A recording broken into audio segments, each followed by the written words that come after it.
What's up mga kapuso, mga ganap na dapat po natin abangan dito lamang po sa Binibining Marikit.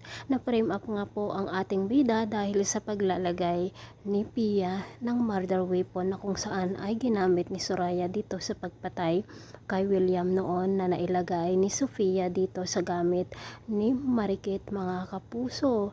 At patuloy naman nasisiraan ni Pia si Ikit dito kay Mateo, lalo niyang sasabihin na si Ikit nga ang pumatay dito kay William, lalo pat bago siya namatay ay nagkaroon nga ng pag-aaway sina Ikit at William mga kapuso.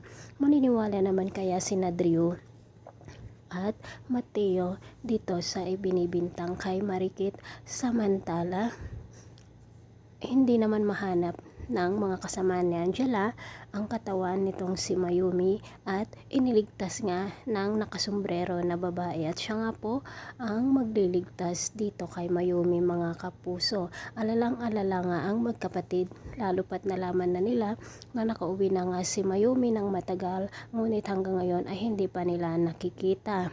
Mga kapuso, patuloy naman ang paghahanap nina Angela at Soraya dito kay Ikit, at nakita nga nila si Ikit dito sa isang park na kung saan ay may hinihintay si Ikit.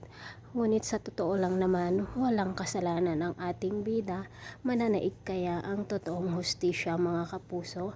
Hanggang kailan naman kaya papaikutin ni na Soraya at Sofia sina Mateo? Mga kapuso, talagang ang dami ng mga kontrabida na nananaig dito sa Binibining Marikit. Pero sana sana malapit nang magpakita itong si Mayumi, at sana hindi po siya namatay dahil alam na nga niya na si Ikit ay ang kanyang anak. Abangan po natin ang mga susunod na kabanata.